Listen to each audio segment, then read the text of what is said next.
This is the second lecture that I made, and I'm on live, and today's topic is water.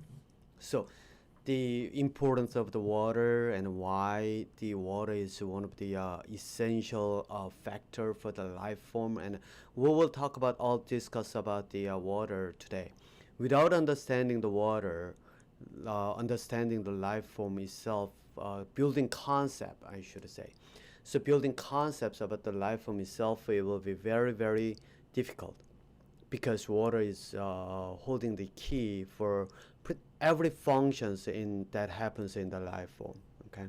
Now, last time when I start, I didn't introduce myself, and I just directly started with my the lecture material. But today, the I just left it for today's lecture. So what I'm gonna do is I'm gonna introduce myself briefly, and then I'll before I go on to the go discuss about the topic.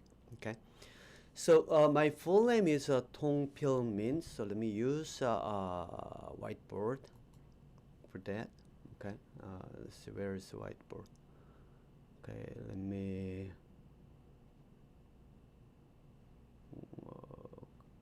Oh yeah, I gotta remove this and remove this. Okay, this is the whiteboard now. So my full name is Tong Pil Min. If you downloaded the textbook from the one that I showed you, then that's you probably know, you probably familiar with it, right? So it is Tong Pil Min. This is my full name, and you can just call me Min, because if I use when I use my the name, people getting confused with other names. So I started using Min as my just brief name, so call name. So this is my name, Min. You can call me Min. I have a PhD from Washington State University. That is down in the Pullman in Washington State. That's east side. And I did my PhD in biochemistry and biophysics. And then when I moved to New York, the Whale Medical School, which is Cornell University Medical School, which is in the downtown Manhattan in the New York. So I worked in the as a postdoc there for a couple of years, and then, at the time my son born with hemophilia. So I was kind of looking for a place where I can start the hemophilia related project on my own. So I was looking for the place, and then from Columbia University, one of the professor they agreed me that as long as I don't really delaying or disturbing, the not fully working on their project, then he said okay. So I worked there for as a lead scientist for a couple of years in Columbia University, which is also in the Manhattan, in the Bronx, uptown Manhattan, where the main campus is on also 110th Street or something. But this the department, biochemistry department, was in the hospital, so I worked in the north side of the Manhattan.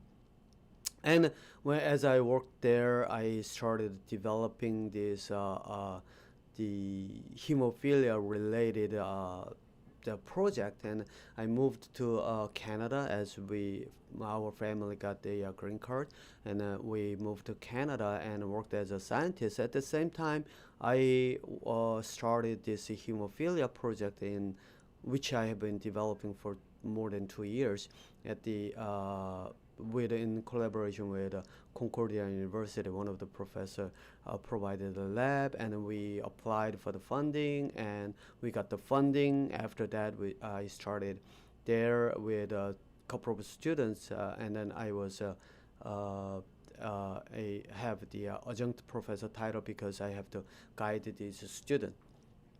But since this is a drug development for the hemophilia, but it didn't really work out, and there's some issues about who's the one that the really main person who owns this project. So there's ownership issues came up. So I kind of returned all the fundings and moved to the Vancouver. Ever since I moved to the Vancouver, I my son diagnosed as a high functional autism. So yeah, he's a autism spectrum kid. So what I was thinking is that either I getting money and then make a living, or think about how to teach my son to develop the brain power so that he can live independently in the future.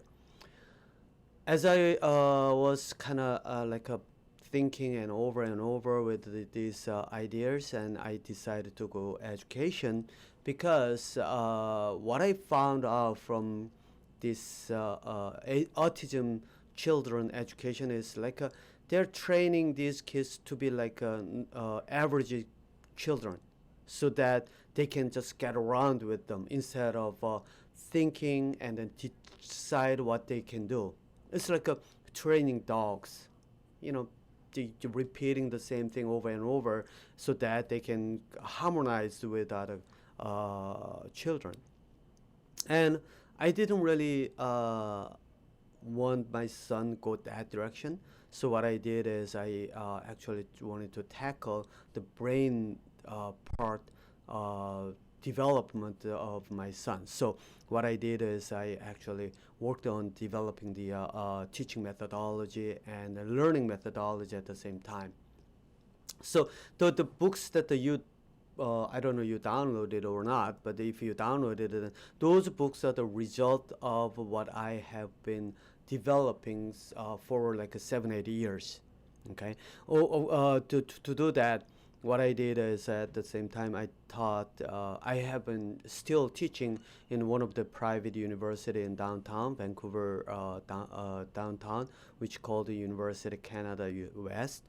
That I've been there for like 7-8 years by now. As I developing it, of course I need to make money. At the same time, I can teach these students, and then I can think about how to tackle them.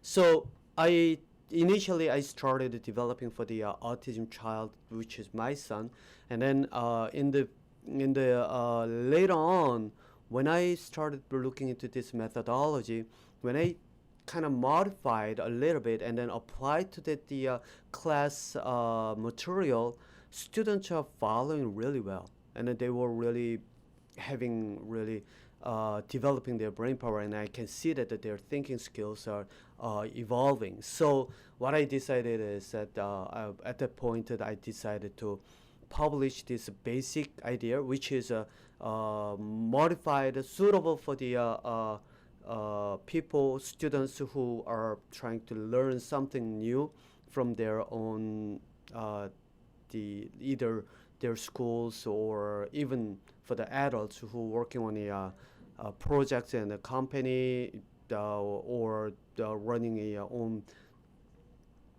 company, or whatever that they do, that it could be applied for life, every single day life, the activities. So this is how where I decided to publish these study method books, and then the stories about how brain functions, so that we can people can actually tackle their brains instead of just learning, relying on the knowledge building. Okay, so that's my brief history of this development. And now I've been presenting in several. I think I went 4 or 5 education related the conferences and presented some of them. And then this year, because of the online, I'm gonna give another presentation for the London International Education Conference. I believe. Yeah, that's happening on the November, end of the November. I'm gonna present there with some of the stories. But of course, those conferences are limited time, so I can just only deliver certain, just a core of some of the parts, not the like zero detailed of the methodology how to study. Okay, so that's my introduction, and then now today I'm gonna start with water as a topic. So the reason that I chose water as a topic is because as I said, water molecule is one of the essential factor for the life form. Of course, that the in you probably know that about 70% of the earth is covered with water, and the human body also, animal body I should say, also requires water. Without water you cannot really survive, right? Then when there's a topic like this, water, I'll start just typing in here, water. When we start discussing about the water, then what's how you can start whenever you have something new topics like this shows up, then how would you start approach? What would be your approach to explore the water? As I said, that the exploring the new world is what you're gonna do, right? In the future, knowledge is already known. So if you rely on the knowledge to learn, then you are gonna be always like have to rely on the other people to provide you the all these information. So you have to explore by yourself. Then how do you start? What would be your strategy to deal with these new topics? It looks like very simple. Water itself is very easy and simple. It looks like because that you are drinking water every day, right? And then you make teas, and then when you make a soup and you cook, anytime you are using the water, and your body is using the water, then question is, how are you going to start with this topic? It looks like very simple and straightforward.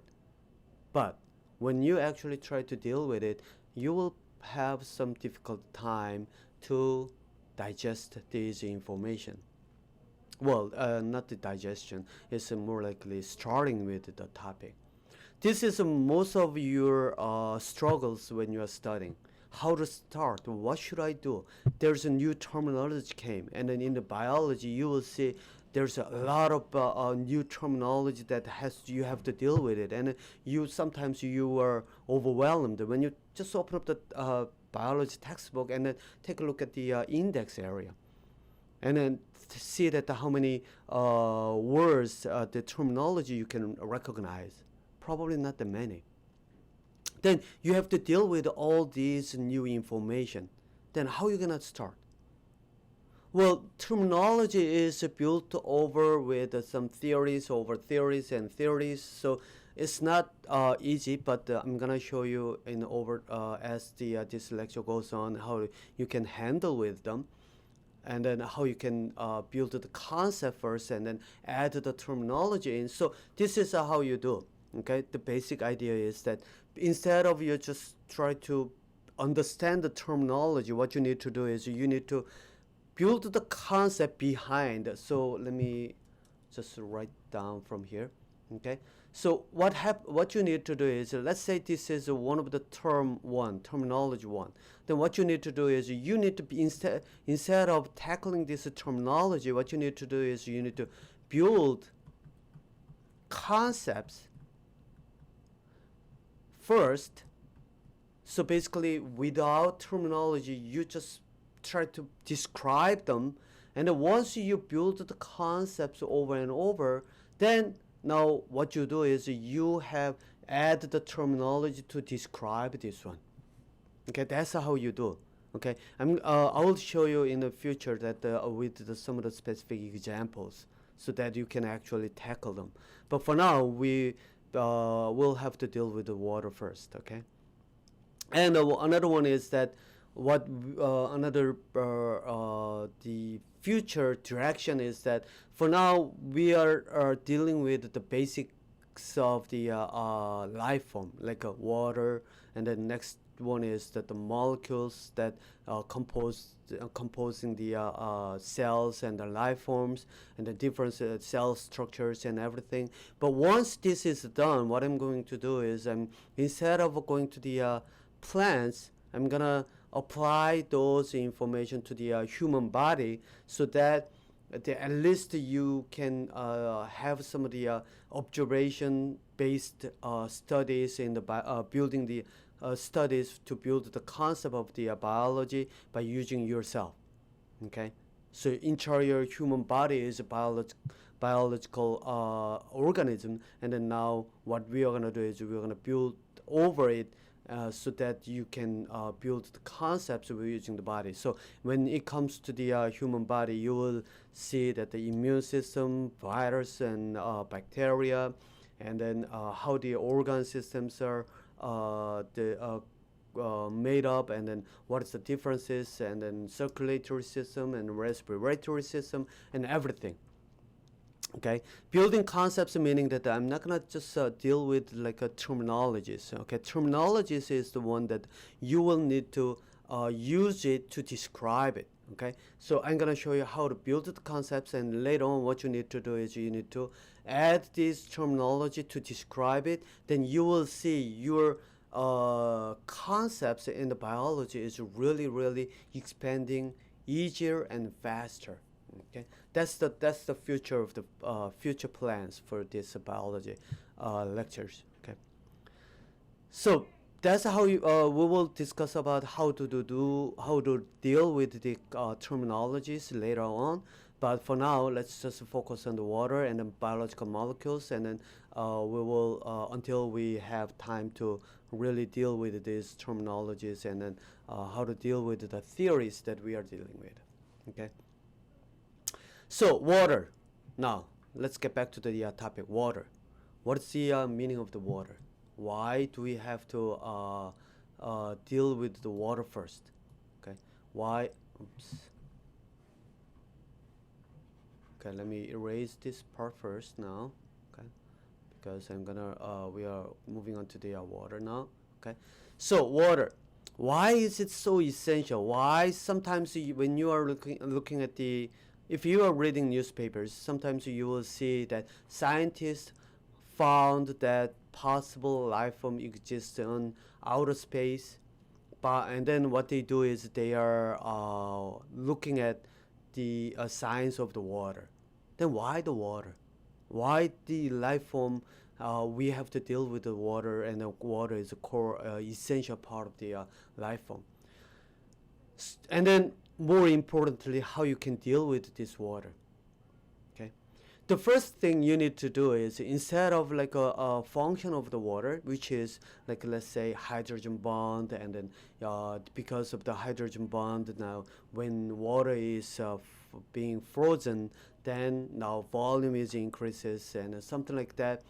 These are the approaches that you are doing as a knowledge building. Okay, if you build knowledge like that, then you might get the knowledge, but you will have difficult time to apply that. So basically reflect that in the real life.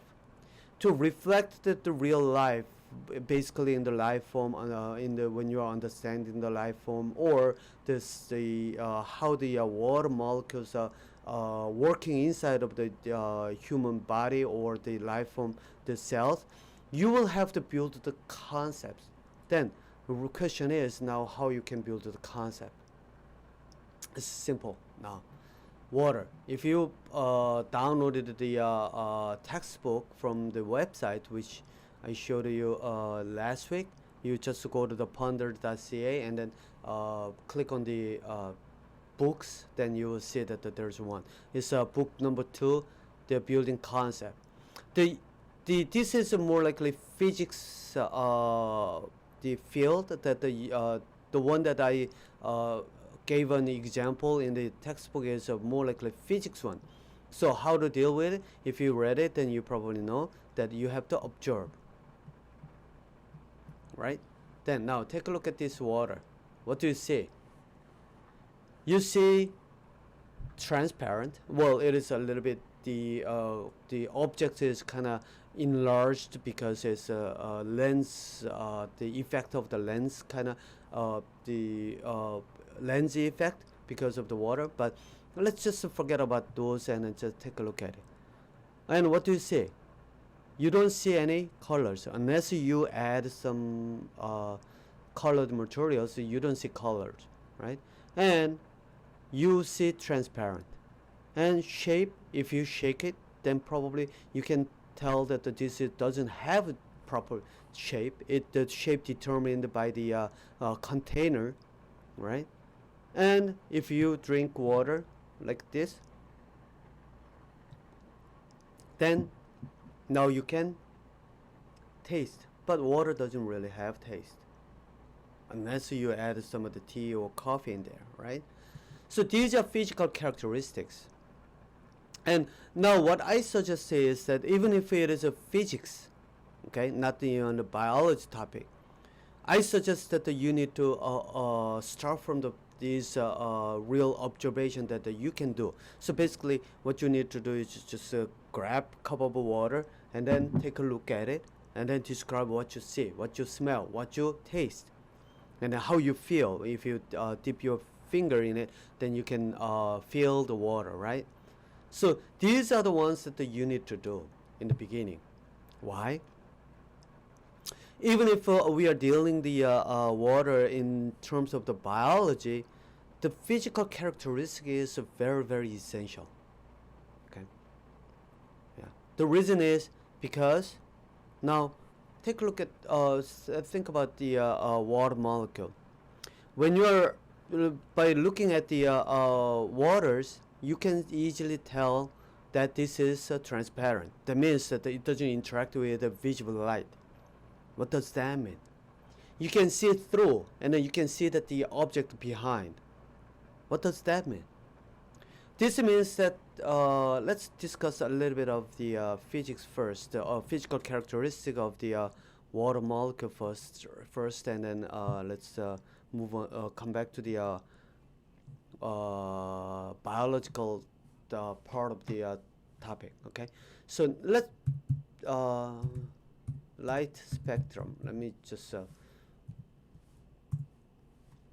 take a look at these images first. Okay, when we are looking at this spectrum of the lights, it's not very. Oh, now it is a little bit clearer. Now, what you can see is that visible light is standing right here, right? And then you can see there's an infrared, and there's ultraviolet red, UV, right?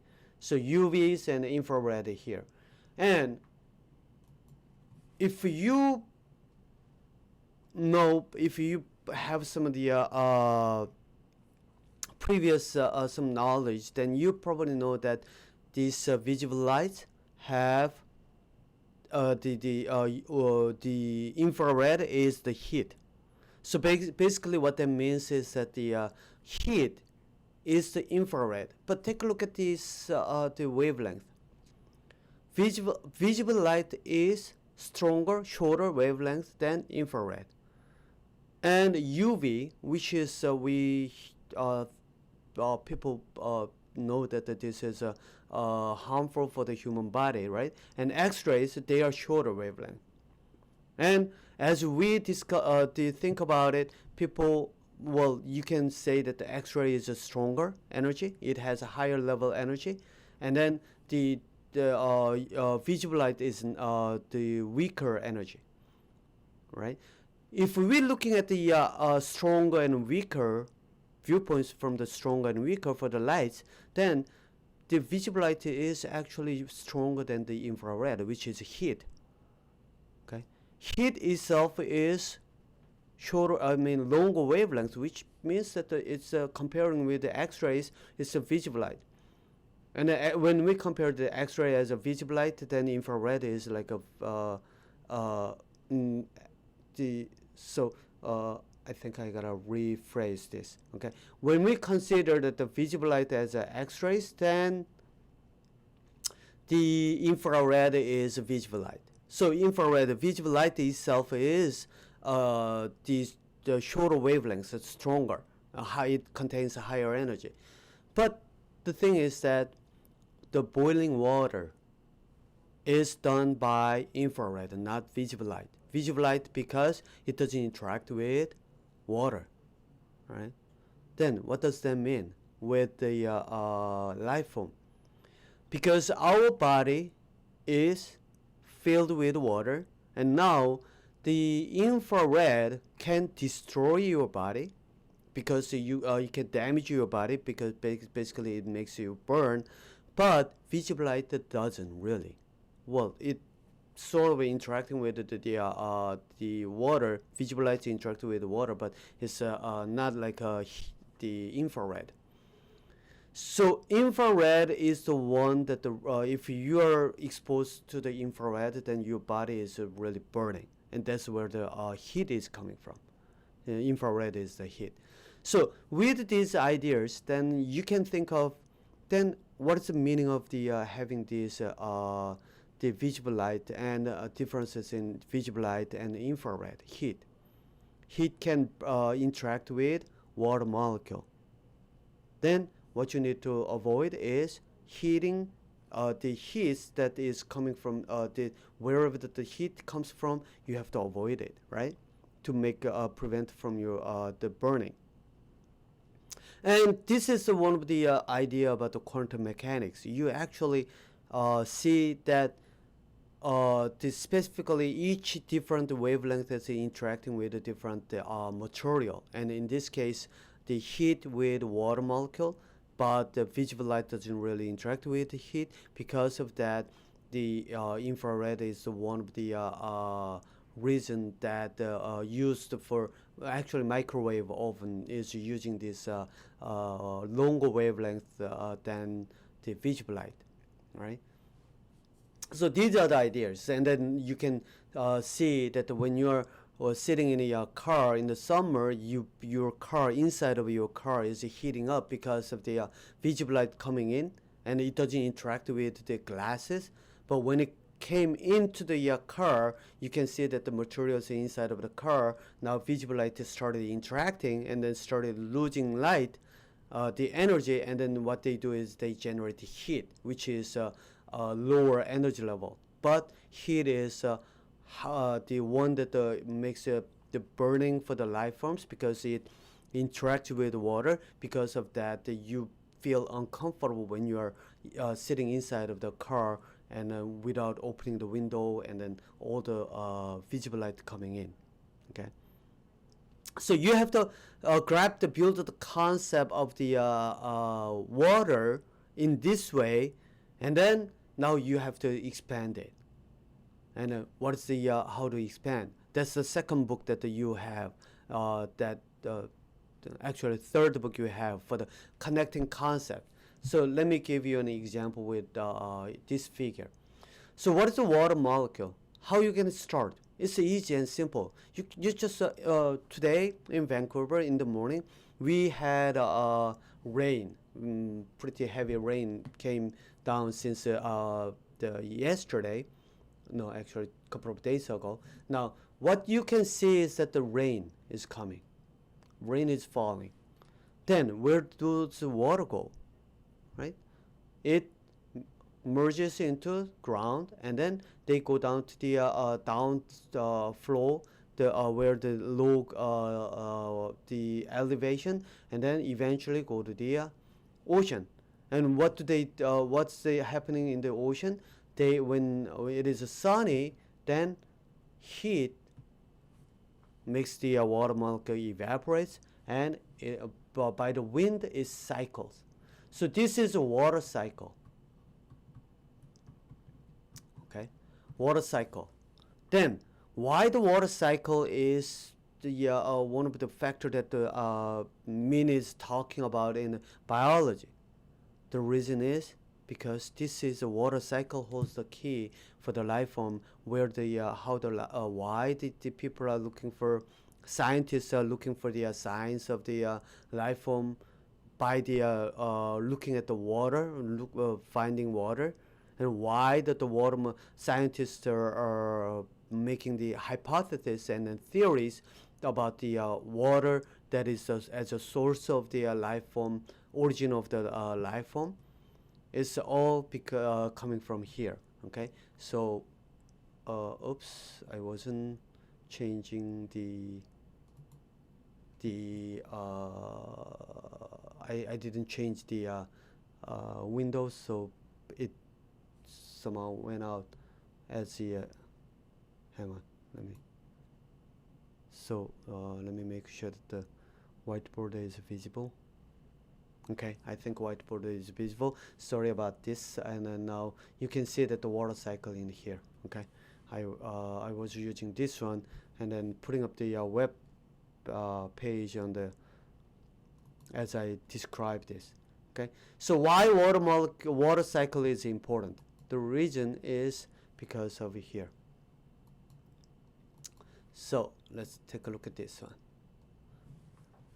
This is one of the famous experiment that done by the Miller, that who's a scientist. And this the Miller, what he did was that he was trying to understand what's the factor that makes initiated life form emerged on Earth. Okay, so basically, the life form, to generate the fact to understand how the life form started on Earth, this experimental setup was used by the Miller. And take a look at what's the setting look like. You can take a see here. This is water boiling, right? And what it does is, once there's a heat, it is evaporating, and as it is evaporating, it goes into some of the chamber where electric shock, lightning is applied in the chamber, and then inside of this chamber there are gases, which is the moisture is there, right? Evaporated water is there, and carbon sources is there, and nitrogen sources there, and hydrogens. And with this, now next step is, with the cold water, it is cooling down and dropping down to some of the collection tubings. Okay. Now, what does this mean? As you can see, this is water cycle, right? Water is evaporating with the ocean. From the ocean or lake, water is evaporating. And once it is evaporated, and then this is just like a atmosphere now that we are looking at. And in the atmosphere, there's lightnings, and the early Earth, there's a lot of dust and volcanic activities and lightnings happening. And when lightnings happening, then these chemicals that is in the air, they started to react to each other. As they react to each other, now it's cooling down. That means that the water molecules, when clouds is meeting with cold air, like when you're putting the ice cubes on the water cup of water, then you can see that the condensation happens around the cups, right? The same thing.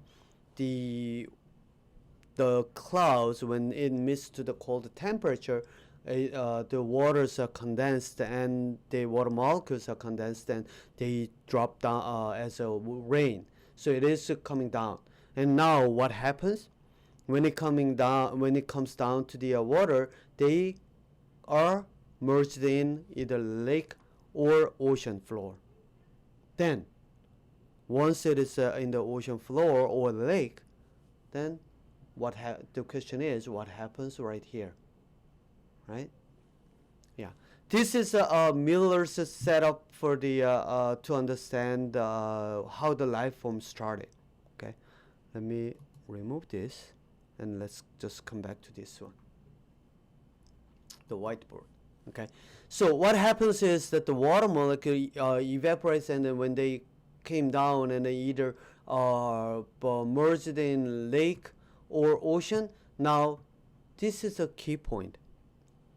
What is the meaning of having these the chemical synthesized chemical by the lightning that coming down to the with coming down with the water and then merged into the lake?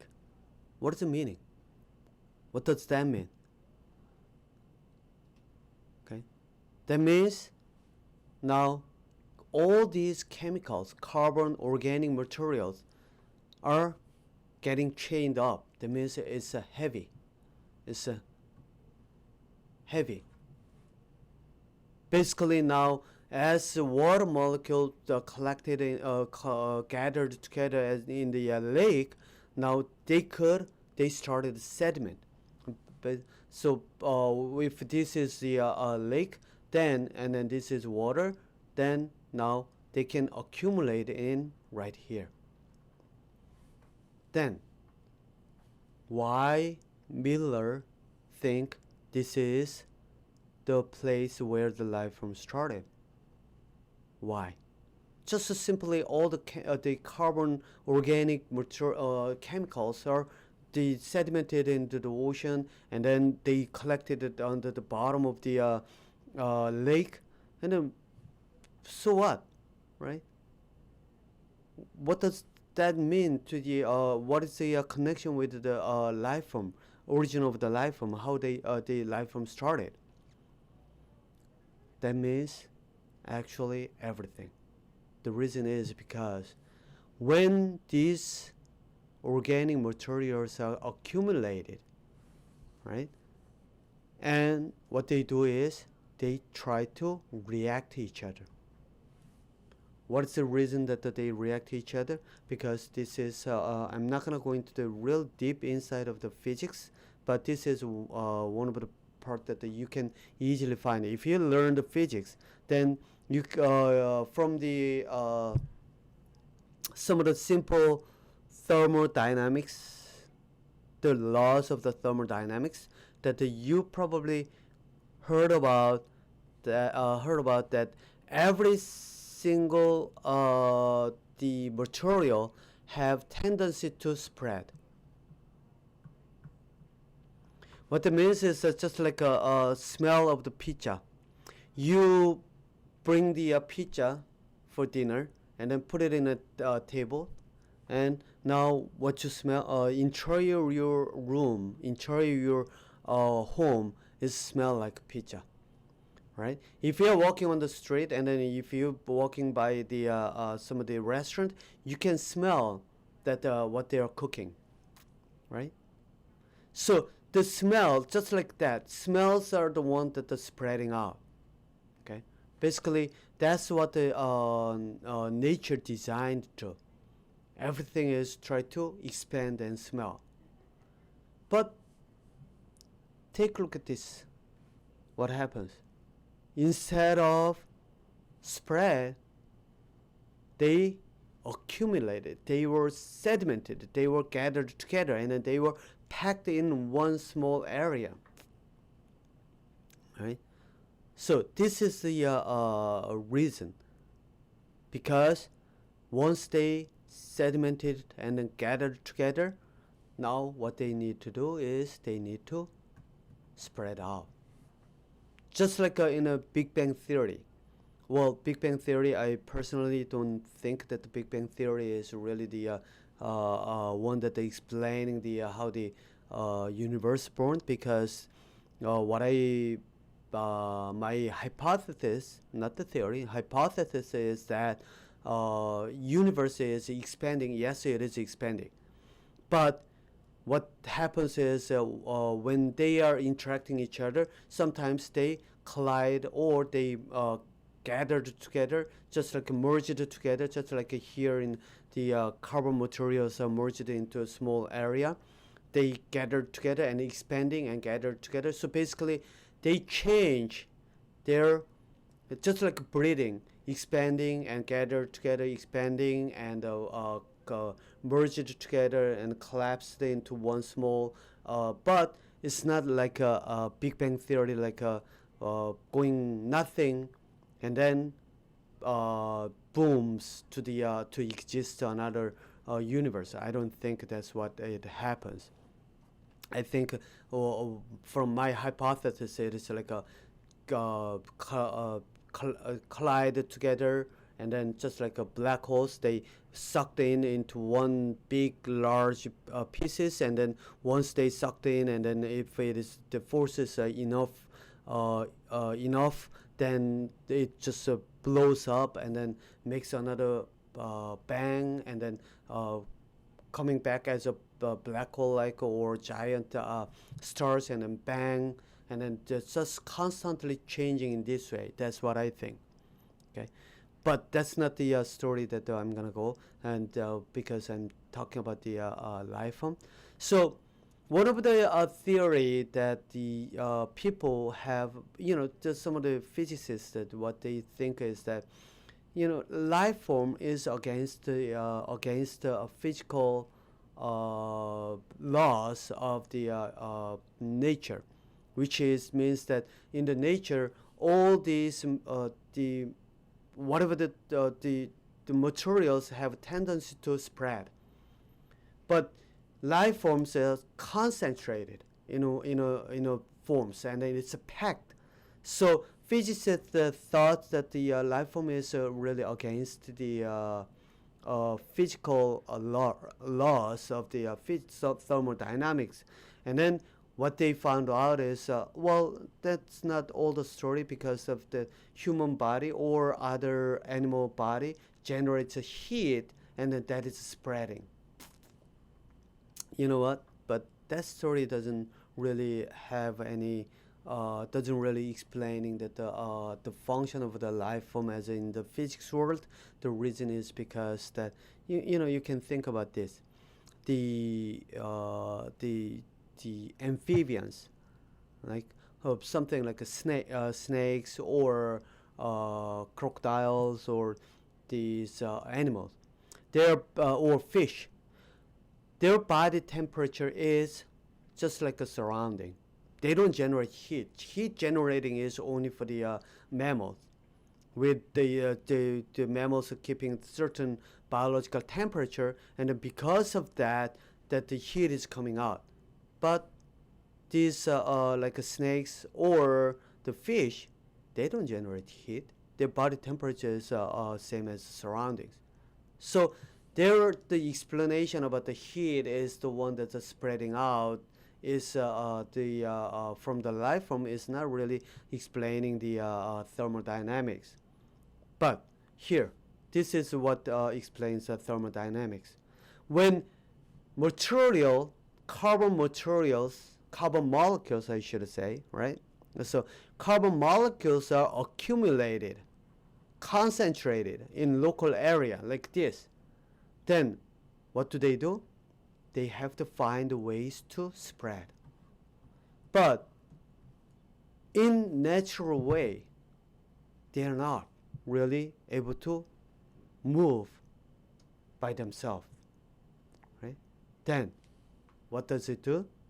They have to convert into, so let's say A material is accumulated, this is A, then what has to be done? Then next one is they have to change into something different, B. What this means is that basically you have pizza brought in, and that's the smell of the pizza you can have in your room. Now next one is when you are bringing steak. Now steak smell spread, but because in the physics law, what happens is that A molecule can spread, and when there's a B molecule coming in, they could coexist. Life form does the same thing, right? When monkeys evolved, and there's one species of the monkey, they occupy one of the area, and then when the other species of the monkey came in, they could coexist. But problem is, when there's one species is there, and if this monkey specific A species is just a population is growing and growing, then what happens? There will be clashes. Basically, they can these monkeys cannot exist together in harmony when, especially when food are not enough. There's not enough food. But when there's two different species, which they're having different types of the food, then they could exist in the same biodome. The same thing. The chemicals is the same way. A molecules are accumulated in area.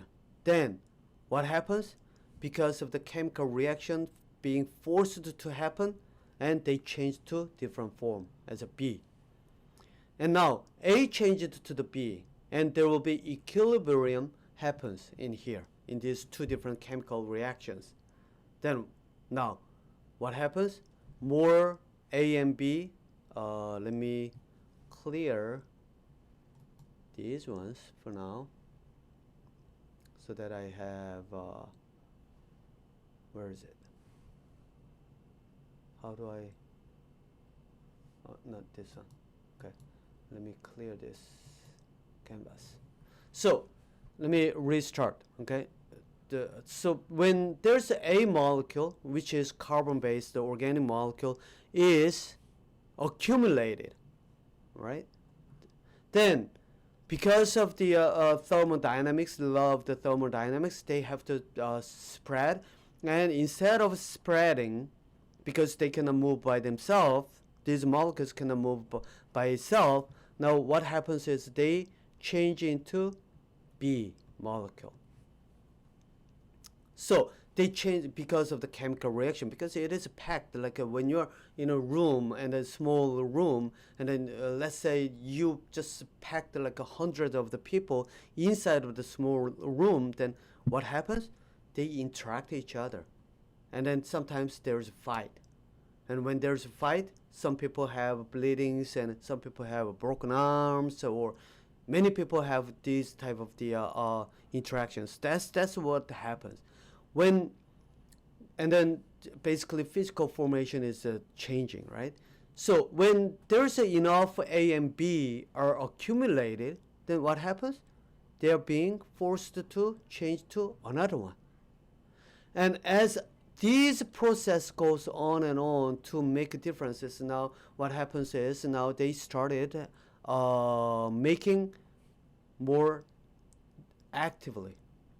So basically, to do that, because of the carbon chains are elongated, and now as the carbon chains are elongated and the nitrogens or oxygens are chemical reactions happens in the lightnings in the air, and then they came in, and now what happens? Carbon molecules, because they are hydrophobic. We will deal about these molecules next week, so you don't have to think about you don't have to worry about this for now. Okay, they have a tendency to get together because oils and the water doesn't mix. The same thing, they are getting together, and then with that, with the pressures, and then because of they are sedimented with the pressures and under the water pressures and everything, they started going into the transformation and change the formation. Because of that, they naturally form some of the layers. They can make the something called Micelle, which is let me see if I can find the images on the web.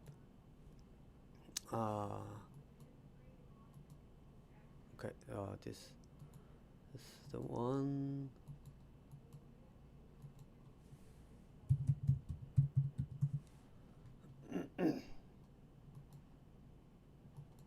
So something called Micelles, which means that these something like here, like the carbon chains are repelling from the water, so they get together, and then some of the water molecules or hydrophilic, which is water friendly molecules, are getting together and then make some layers. As they make layers, now what happens is, and let me go back to the whiteboard. And what happens is they can now actively changing a let's say D molecule into E molecule. And as they do this, E molecules are being accumulated. Now it is being changed to E to F. something like that, constantly going on and on. So basically evolve and actively changing, meaning that this life form is started emerging. This is a hypothesis of mine.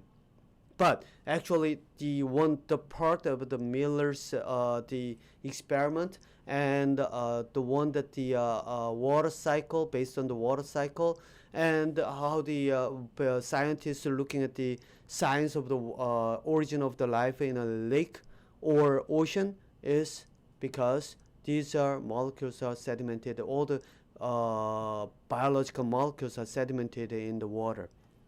Okay, because of water molecule, and water molecule is carrying all the either any molecules from the soils and dust in the air and everything. So basically, the accumulation of these molecules are the key of the origin of the life.